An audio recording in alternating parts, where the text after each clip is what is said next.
बिस्मिल्लाहिर्रहमानिर्रहीम। Dear student, second year biology से आज का हमारा जो नेक्स्ट टॉपिक है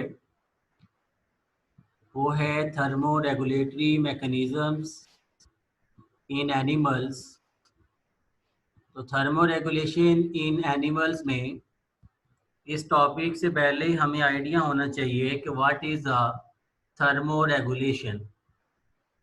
तो स्टूडेंट्स, आपने ये याद रखना है कि थर्मो रेगुलेशन जो कि लफ्ज़ से ही ज़ाहिर है, थर्मो जिसका मतलब हीट है और रेगुलेशन जिसका मतलब बाकायदा बनाना होता है।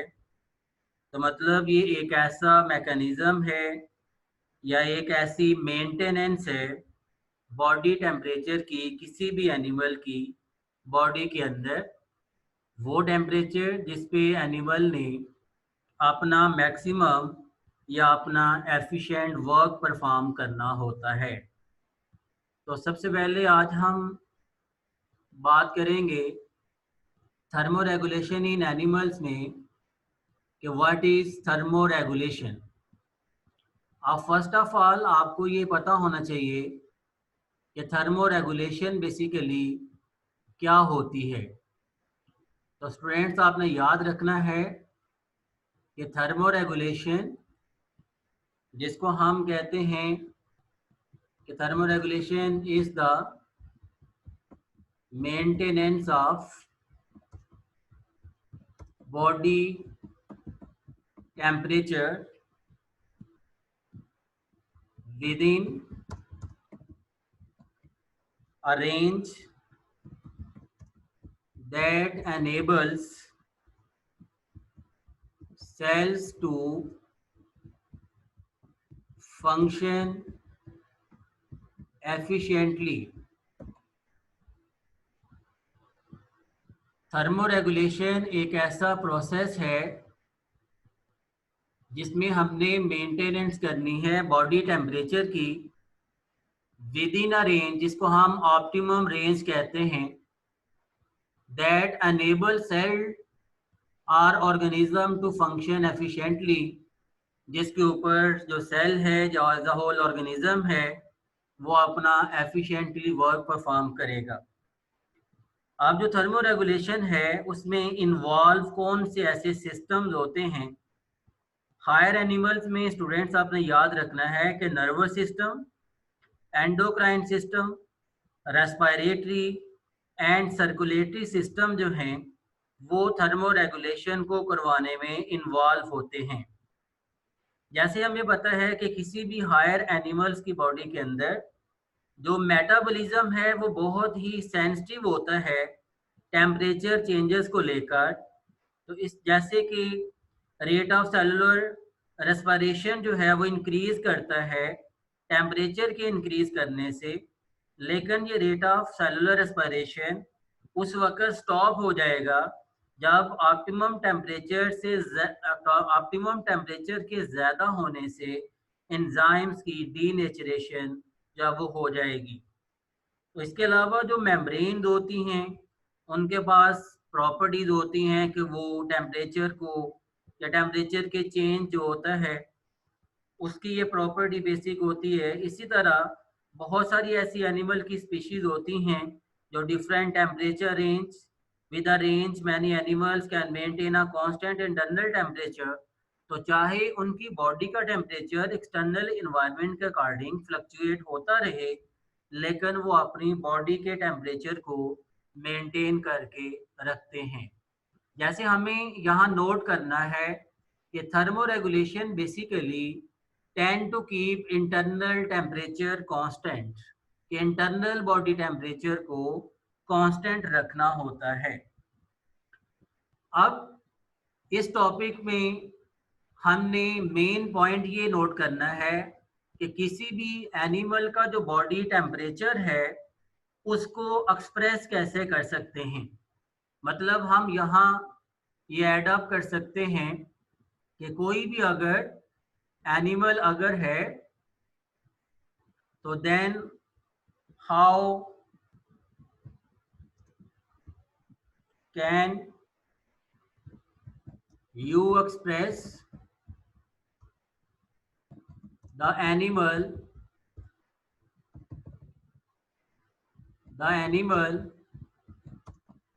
Body temperature.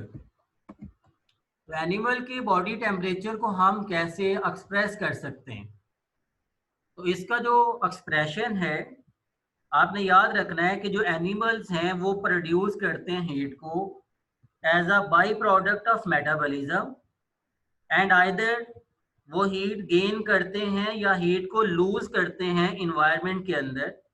इसलिए जो टोटल बॉडी टेम्परेचर होगा, वो total body temperature then depend करता है कुछ फैक्टर्स के ऊपर, जिसको हम यहाँ शो कर रहे हैं कि जो बॉडी टेम्परेचर है वो किसी भी एनिमल का बॉडी टेम्परेचर जो है ना, वो हीट प्रोडक्शन मेटाबॉलिकली, वो हीट जो मेटाबॉलिक प्रोसेस के जरिए as a by product produce हुई है, प्लस एनिमल की बॉडी के अंदर वो हीट जो उसने इन्वायरमेंट से गेन की है, इन दोनों को हम प्लस करेंगे and minus heat loss to the environment. तो मेटाबॉलिक हीट प्रोडक्शन और जो इन्वायरमेंट से हासिल की हीट है, उन दोनों को जमा करेंगे और उनको जमा करने के बाद जो भी हमारा नंबर बनेगा, उसमें से वो हीट जो इन्वायरमेंट में वो एनिमल लॉस कर देगा उसको माइनस करेंगे, तो जो बाकी टेम्परेचर की रेंज हमारे पास बचेगी, उस टेम्परेचर रेंज को हम एनिमल बॉडी टेम्परेचर का नाम जो है ना वो देते हैं। अब बॉडी टेम्परेचर या एनिमल बॉडी टेम्परेचर का ये आपको पता चल गया कि heat production metabolically plus heat gain from the environment and minus heat loss to the environment. तो ये बॉडी टेम्परेचर के 3 फैक्टर्स हैं जिसकी बेस पे एनिमल की बॉडी टेम्परेचर को मेंटेन किया जाता है। अब हम उन मैकेनिज्म्स की बात करते हैं जिन मैकेनिज्म्स की वजह से या जिन प्रोसेसेस की वजह से जो एनिमल्स हैं वो अपनी बॉडी की जो हीट है उसको अपने इन्वायरमेंट के साथ एक्सचेंज करते हैं। उन मैकेनिज्म में 4 प्रोसेसेस का यहाँ हम जिक्र करेंगे, जिनमें सबसे पहला mechanism of heat exchange radiation है, जो कि हीट गेन मेथड है। उसके बाद एवेपोरेशन है, इसकी वजह से बॉडी की हीट का लॉस होता है। देन कंडक्शन है, डायरेक्ट हीट ट्रांसफर है, और उसके बाद कन्वेक्शन है। तो ये 4 ऐसे प्रोसेसेस हैं, ये ऐसे मैकेनिज्म्स हैं जिसकी वजह से कोई भी एनिमल अपनी बॉडी के अंदर से या अपनी बॉडी की हीट को अपने इन्वायरमेंट के साथ एक्सचेंज करता है। अब हमने इसमें चारों मैकेनिज्म्स को फर्दर एक्सप्लेन करना है वन बाय वन। अगर हम थर्मो रेगुलेशन इन एनिमल्स में फर्स्ट की बात करें, जिसको हम रेडिएशन का नाम जो है वो देते हैं, तो डियर स्टूडेंट आपने याद रखना है कि जो रेडिएशन है ये कौन सा मैकेनिज्म होता है। आपने याद रखना है कि basically radiation is the emission of electromagnetic waves produced by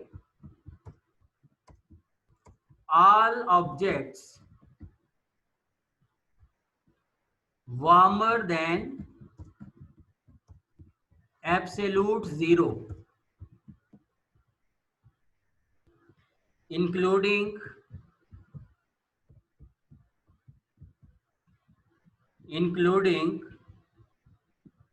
an animal body or sun।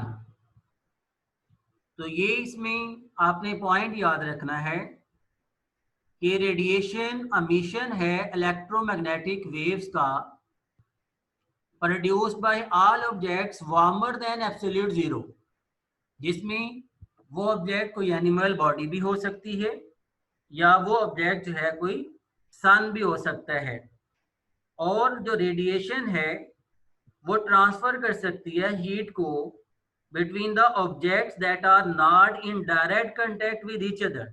ये याद रखिएगा कि जो रेडिएशन है इसकी वजह से जो हीट है वो इंक्रीज हो सकती है उस ऑब्जेक्ट की भी कि जो डायरेक्ट कांटेक्ट में नहीं है।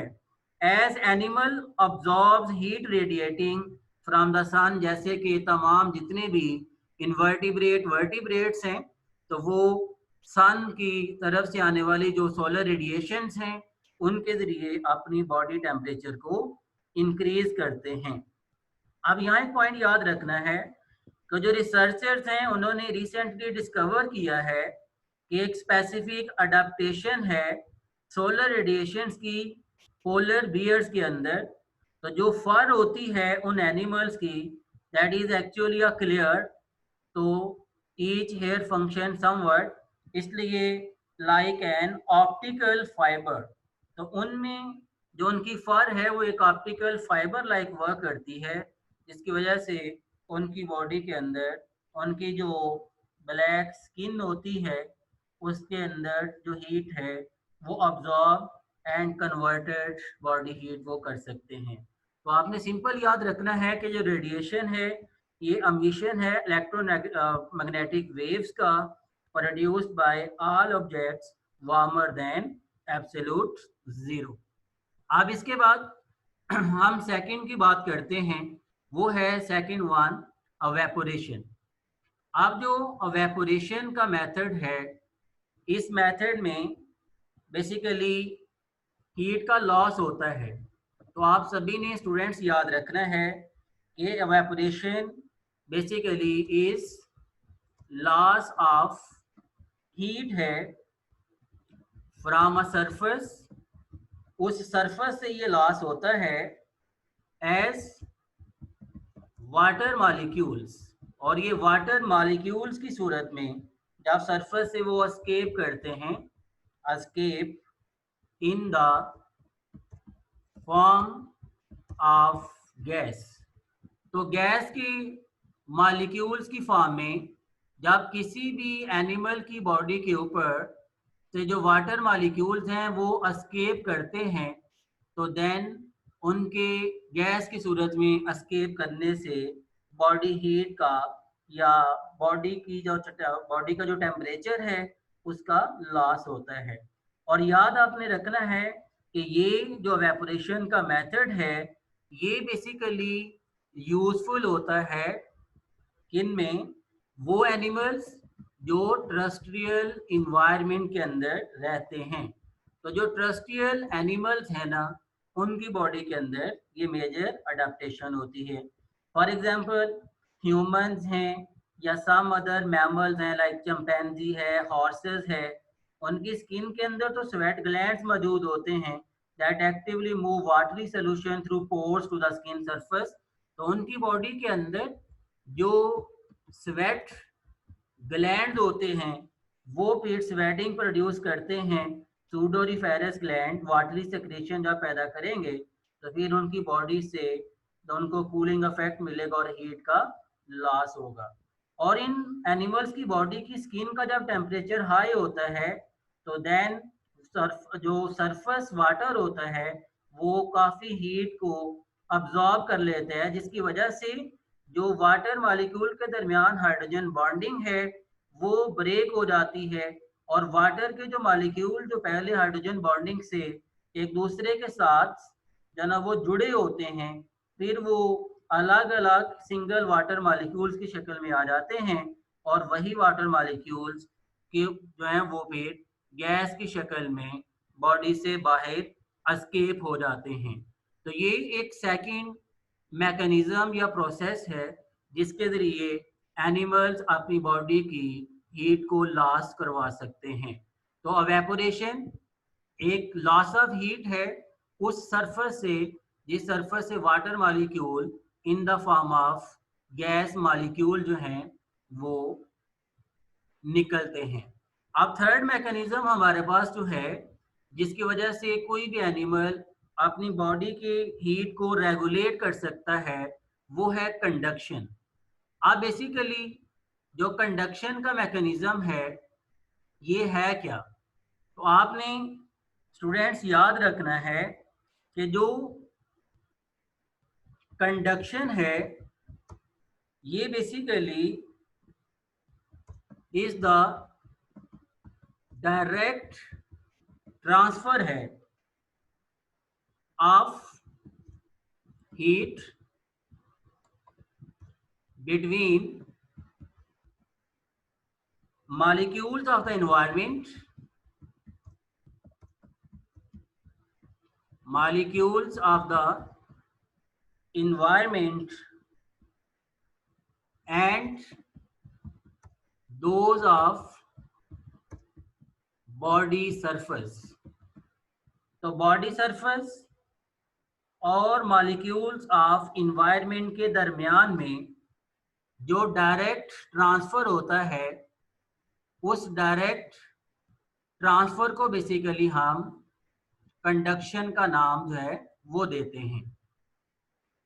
अब इसमें फॉर एग्जांपल कि जब हम किसी कोल्ड ग्राउंड के ऊपर बैठते हैं तो हम हीट को लूज करते हैं, लेकिन जब हम किसी वार्म सैंड के ऊपर बैठते हैं तो देन हम हीट को गेन करते हैं। और आपने एक चीज़ यहाँ याद रखनी है कि जो वाटर है वो 50 to 100 टाइम मोर इफेक्टिव है then air in conducting heat. और यही एक रीज़न है कि we can rapidly cool our body on a hard day just by standing in cold water. तो इस रीज़न की वजह से कि जो वाटर है वो मोर इफेक्टिव है एयर की बनिस्बत हीट को कंडक्ट करने के लिए, इसलिए वाटर के अंदर ज़्यादा जल्दी जो है वो हीट की ट्रांसफरिंग होती है। तो ये एक थर्ड मैकेनिज्म है कंडक्शन, जो कि एक डायरेक्ट ट्रांसफ़र है molecules of environment and body surface के बिटवीन। अब इस तरह हमने फोर्थ वन की बात करनी है, दैट इज़ अ कन्वेक्शन। तो आपने स्टूडेंट्स याद रखना है कि जो हमारे पास heat exchange between the animal and environment का फोर्थ मैकेनिज्म है उसको हम कन्वेक्शन कहते हैं।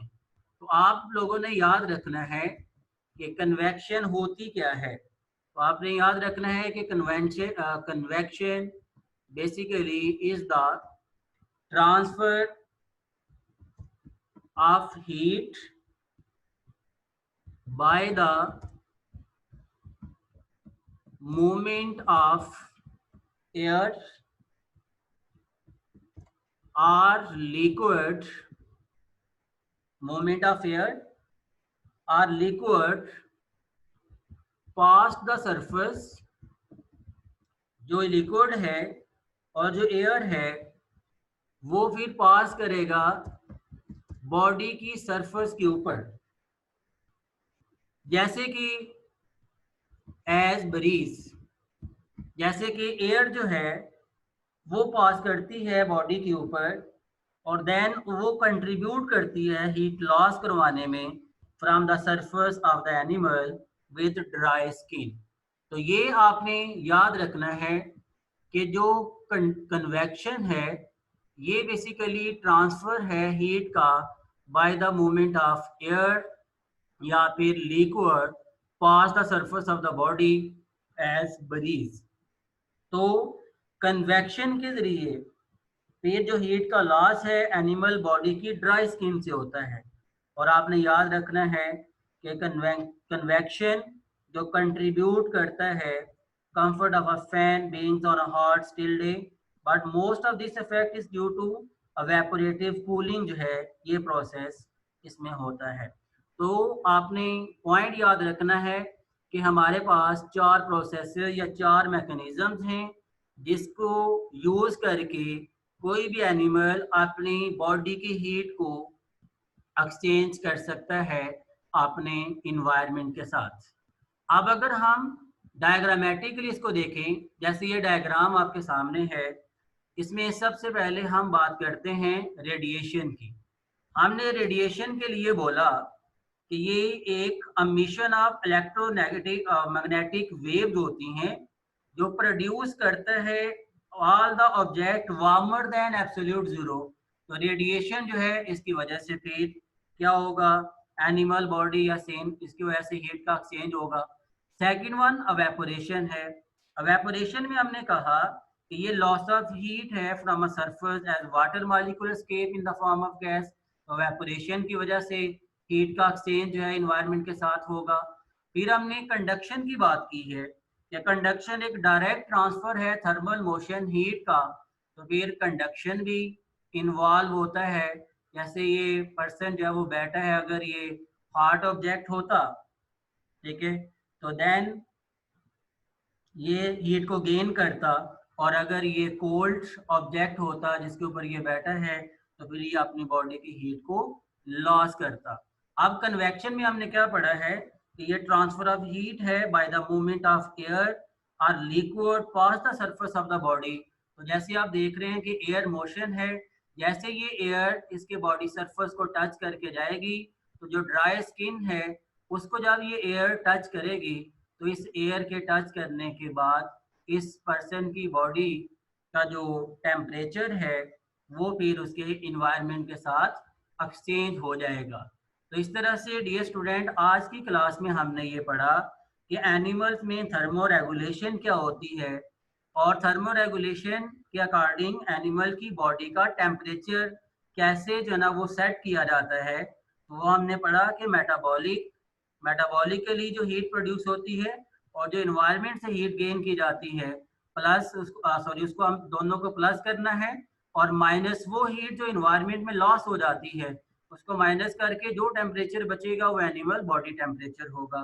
फिर हमने बात की कि जो मैकेनिज्म या प्रोसेसेस हैं जिसकी वजह से कोई एनिमल अपने बॉडी के टेम्परेचर को एक्सचेंज कर सकता है अपने इन्वायरमेंट के साथ, तो वो 4 मैकेनिज्म हैं।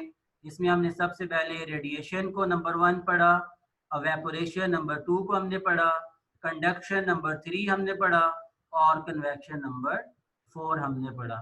तो ये स्टूडेंट आज का हमारा टॉपिक था, थर्मो रेगुलेटरी मैकेनिज्म्स इन एनिमल्स। अगर आप इसमें से इस टॉपिक से आपका अगर कोई क्वेश्चन हुआ तो वो आप कमेंट बॉक्स में पूछ सकते हैं। अल्लाह हाफिज़।